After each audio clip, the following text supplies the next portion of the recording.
Namaskar and welcome to the Economic Brief, our weekly program on matters related to the economy and development from an Indian point of view of the world. On the program, the Finance Minister Nirmala Sitharaman, she highlights India's robust economic performance and reiterates Prime Minister Modi's call for BRICS to lead by example.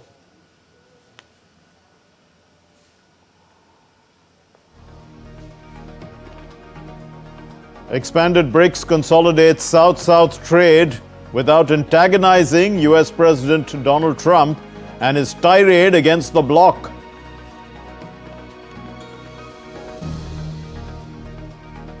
Influx of digital nomads from the United States causes rents. In fact, it causes rents to soar by 47% in Mexico. Unhappy locals take out demonstrations.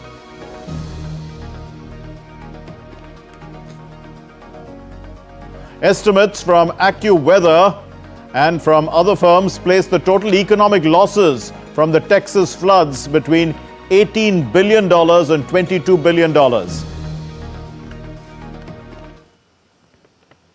Before we move on, let's listen to Finance Minister Nirmala Sitharaman at the 4th International Conference on Financing for Development, FFD4, in Seville, in Spain.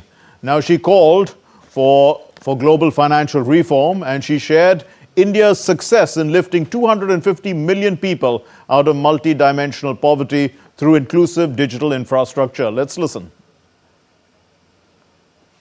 India has consistently placed people at the center of its development strategy. Through targeted policy interventions, we have lifted 250 million people out of multi-dimensional poverty and empowered communities through inclusive digital public infrastructure. In the spirit of India's civilizational ethos, Vasudhaiva Kutumbakam, that is, world is one family, we must unite in our efforts to drive meaningful change that benefits all.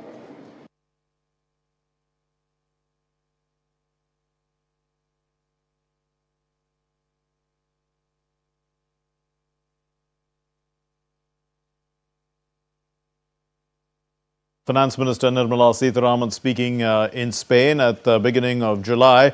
But a few days later, she was also in Brazil and she spoke at the meetings of the New Development Bank, the governors' meetings, as well as the finance ministers' meetings of the BRICS countries. And she highlighted the robust economic resilience of India. She talked about India's economic resilience. And why is that happening? India is consistently growing at 6.5%, the fastest growing major economy. It's tripled in size, in fact, over the last decade. That's happening because of strong domestic demand, and that is because consumption has increased, both rural as well as urban. And in fact, private sector companies, they are continuing to grow their businesses, signaling strong economic momentum. That is happening because of sound macroeconomic management as well. We know that inflation has been under control. The government has taken several measures to see that, there's investments that are put in, capital expenditure has increased. There's a resilient external sector. There's targeted fiscal measures, as we were saying. Also we know that the forex reserves are high, close to about $700 billion. FDI inflows into the country continue to be high, about $81.4 billion when last checked. Services exports, continue to grow.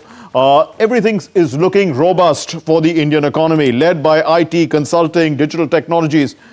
We can see that infrastructure-led growth, that's the multiplier effect. I was talking about capital expenditure, and it's continuously increasing in every single budget by an order of at least 10%. So structural reforms, competitiveness, and productivity, all this is leading to the Indian economy looking really good for the long term.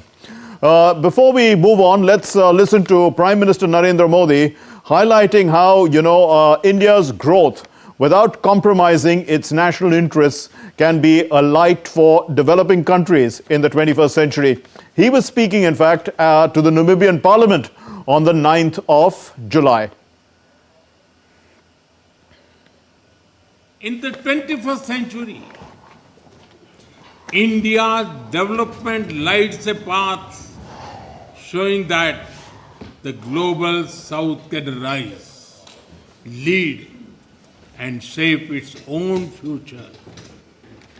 The message is you can succeed on your own terms without losing your identity.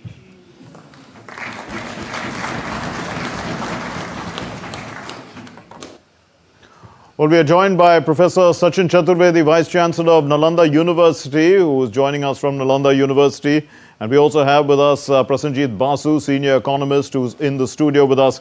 Professor Chaturvedi, let me start with India's economic growth as a light, for the developing countries. Prime Minister talked about that in Namibia. Why is this an important message? Mark, if you look at the broad parameters within which India's economy is growing, you find that Prime Minister Modi's target in terms of partnership with the Global South is extremely important both for norm setting and also for, as Prime Minister very clearly articulated and Finance Minister further emphasized, in terms of bringing forward this partnership, bringing in multilateralism more for inclusive and transparent system. So India's economic growth is bringing in an assertive appreciation by the whole of Global South. So this time there are several unique initiatives which were pending for some time in the BRICS history now have been revived and taken forward. So India's economic growth is giving new hope to the Global South countries, and you find that the choice of countries that Prime Minister visited, they have in a way re-emphasized this traction mark. Indeed, we're also joined by Prasenjit Basu, Senior Economist, who's in the studio with me. Mr. Basu, to what extent, has sound macroeconomic fundamentals helped that domestic demand that I was talking about, which seems to be the driving force of this growth or the momentum in it? Well, of course, good macroeconomic fundamentals are the key to ensuring that growth can accelerate. And I think, you mentioned in your introductory remarks that growth is 6.5%. But in fact, over the last 3 years, growth has been 8.2%. And if you look at the latest year, there was a deceleration, but in the latest quarter, growth rebounded to 7.4%. Given that there were cuts to income tax rates and there have been large cuts to interest rates in the last two meetings of the MPC, I think it's very likely that India will return to 8% growth in the current fiscal year, despite the global backdrop. Now, the global backdrop is pretty challenging, but given that the current account deficit was only 0.6% of GDP in the last fiscal year, inflation is at a 6-year low, all of that is, and the fiscal deficit continues to steadily moderate. Right. All of that contributes to a favorable backdrop to ensure that we can achieve much faster economic growth and be a beacon for the Global South as well. Indeed. Professor Chaturvedi, why are businesses continuing to grow in India? What is the real reason? I mean, if you look at the key areas, would you say that it is large capital investments coming in from the government, or macro management, macroeconomic management, or fiscal policies, or actually just the entrepreneurial zeal? It is all the four actually, Mark. If you look at consistent and sustained capital expenditure has given huge boost to the infrastructure improvement.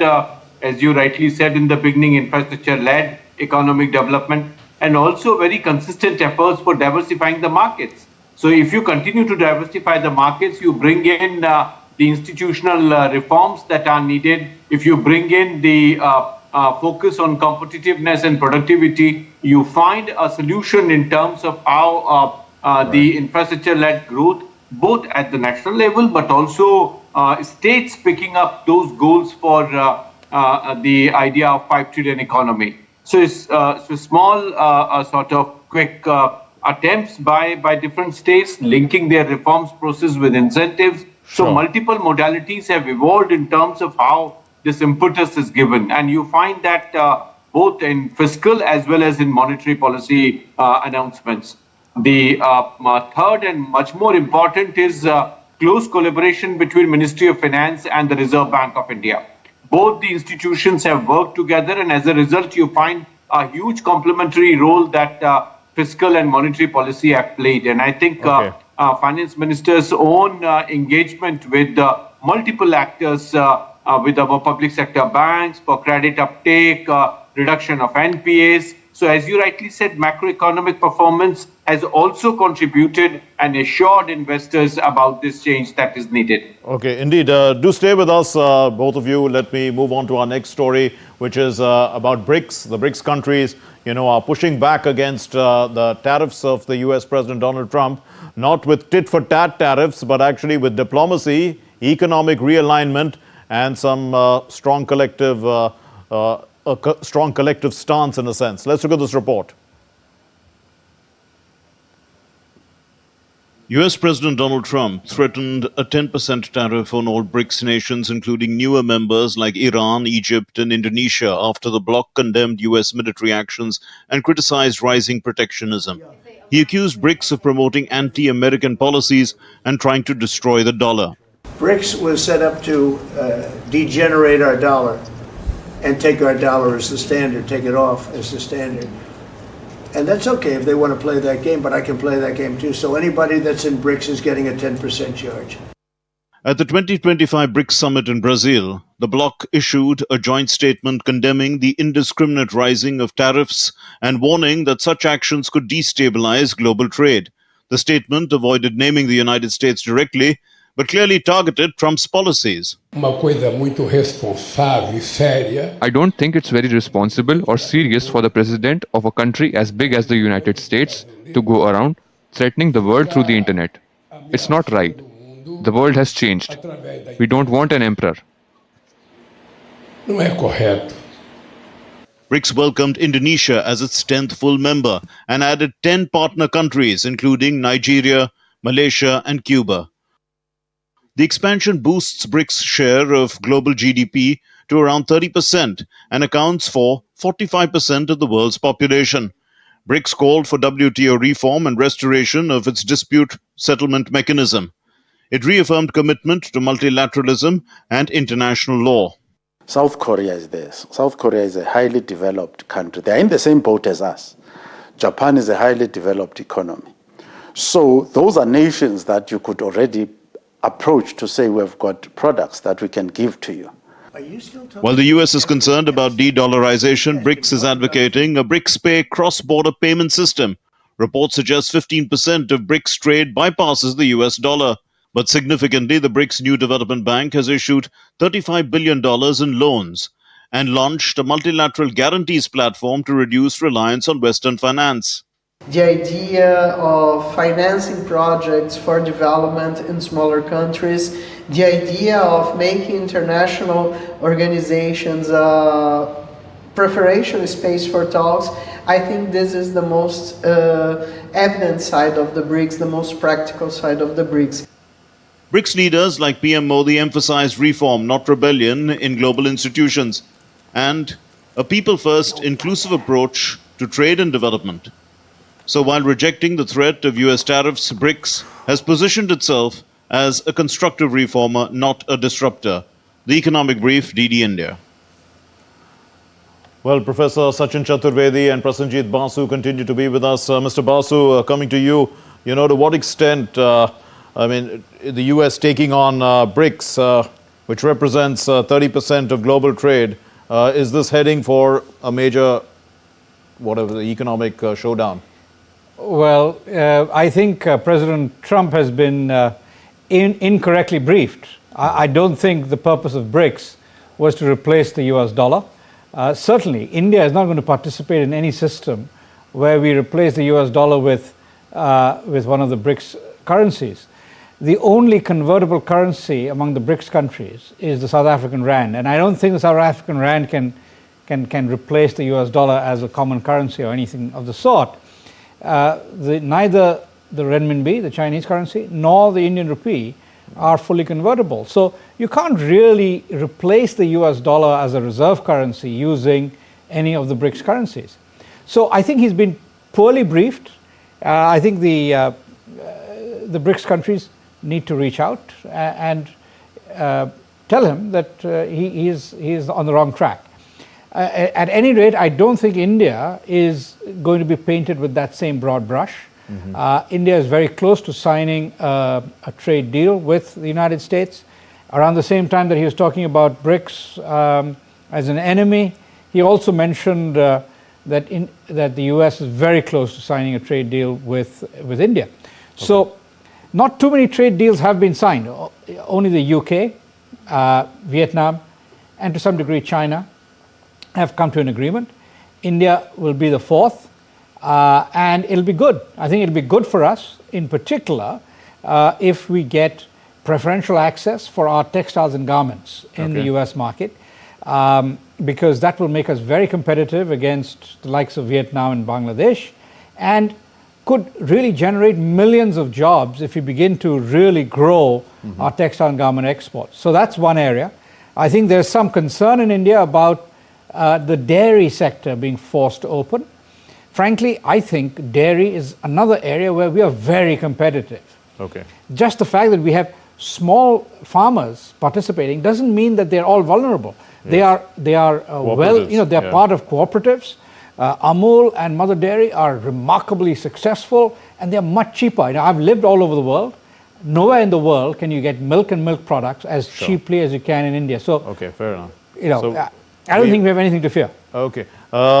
Professor Chaturvedi, how effective, will the measures to trade in local currencies be for BRICS, given the pressure by the US to keep the dollar as the world's reserve currency? I think, as has been very rightly mentioned, and you also mentioned in the beginning, that the idea is not to replace dollar. The settlement in the local currencies is the way forward. And I think if you see the reserve currencies that these countries are using for conversion against dollar, that also in a major way gives you the opportunity to adjust with the local currencies and with the mixed bag that they have. And this, if you see, Mark, starting with the launching of the new development bank with the contingent reserve arrangement and what you just now mentioned in terms of BRICS initiative for cross-border payment system, I think that gives in the interoperability that they require, the embed to adjust the currency adjustment. So I think large efforts are there, and US should appreciate that huge pressure that US is going through with their inflation. They cannot sustain the US economy. So it is also counterproductive for US to think that this is largely an effort to destabilize the current arrangement of the US dollar dominance. I think it is supplementary, and the right economics of this should be briefed. A final word from you, Mr. Basu. We heard one of the South African analysts say that, South Korea and Japan seem to be in the same boat. They are advanced countries. Maybe we can approach them with a different deal. What do you think? I mean, is there, like all those countries who are being affected by the US trade tariffs, could they basically come together and find new markets? Well, they could give each other access to their own markets. That is certainly a possibility. But I don't think you can replace the US market. The US is the world's largest economy. It is a very import-intensive economy relative to many others. The US is quite open to imports traditionally. So the fact that President Trump is going in a different direction doesn't mean that the US suddenly has ceased to be the world's largest economy. It still is. So we can, I think if you look at Korea and Japan, they have big trade surpluses with the world. They don't import that much from most countries. Yes. So yes, we can approach them, but they will need to open their markets far more than they've been willing to do, and take products from BRICS and others. And that really applies to China most of all. China is a member of BRICS, but it is very closed to imports. Yes, absolutely. It has 1,500 plus non-tariff barriers. So first of all, I think BRICS should look within. We have a potentially large market in China, the second biggest economy in the world. That simply doesn't import from anybody. We'll leave it there. Thank you very much, Professor Sachin Chaturvedi, Vice Chancellor of Nalanda University, and Prasenjit Basu in the studio. Thank you for helping us understand both these stories India's strength as an economy, which continues to be a light, and the BRICS and its countering of the US president's tariffs. Now let's move on to our next story. While the US may be cracking down on illegal immigration from Mexico, the Mexicans aren't too happy with the influx of US citizens into their country. A number of Americans are taking advantage of visa-free travel to Mexico to settle down there for a short term and work remotely. They have actually raised rents. They made life more expensive for the ordinary Mexicans in Mexico City. Anu Kaushik breaks down the Mexican quandary.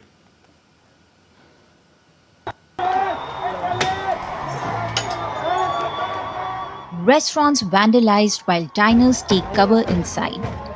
These are scenes from the popular Colonia Roma neighborhood of Mexican capital Mexico City, which has been gripped by anti-tourism and gentrification protests. Protesters blame the influx of foreigners, particularly digital nomads from the US, in prominent areas for soaring rents and neighborhood transformations. Demonstrators say that the rent has risen by 47%, forcing locals to move out. Landlords are instead renting out properties to foreigners from wealthy nations. We are living the consequences of gentrification, which is the government directing its public policies towards people with higher purchasing power, often illegally displacing local populations who have lived in these neighborhoods for 40, 50, and we have documented cases of up to 60 years. Since the COVID-19 pandemic, Americans have been increasingly working remotely in Mexico City due to its lower cost of living compared to most US cities. Americans can stay in Mexico for up to 6 months without a visa. According to the US State Department, the numbers of Americans living in Mexico jumped 70% between 2019 and 2022 and has continued to grow to a total of 1.6 million. Not all locals want the digital nomads to leave. Those in the hospitality sector fear income loss if tourism declines. They are demonstrating, but why do you have to come covered up? Why do you have to cause destruction?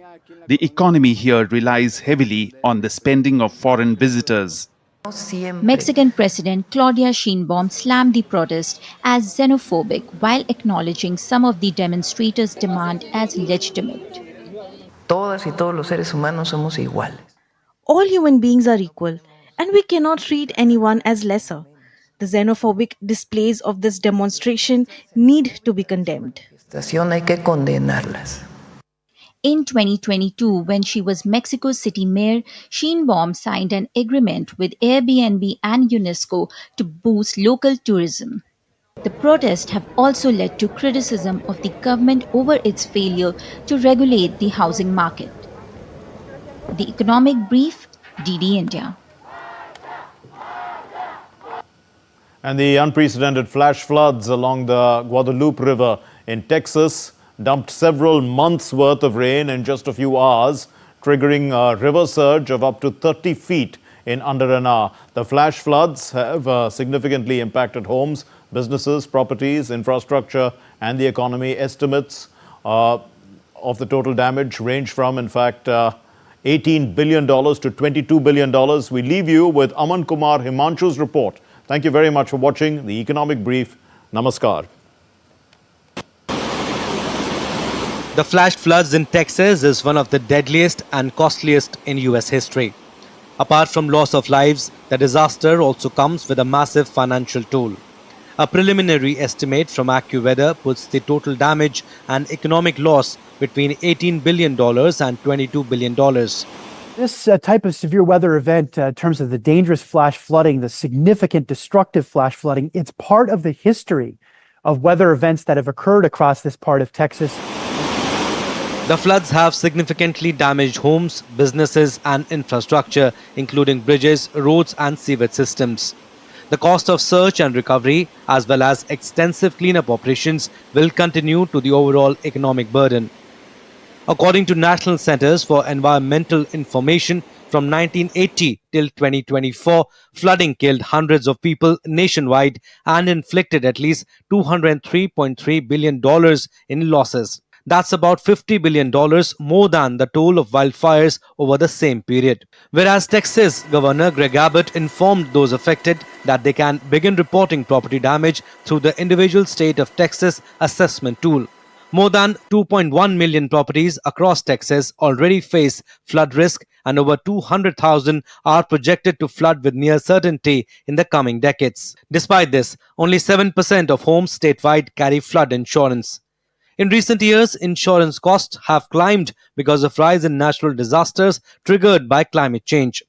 Flood insurance cost an average of $783 a year for policies obtained through the government-backed National Flood Insurance Program in Texas.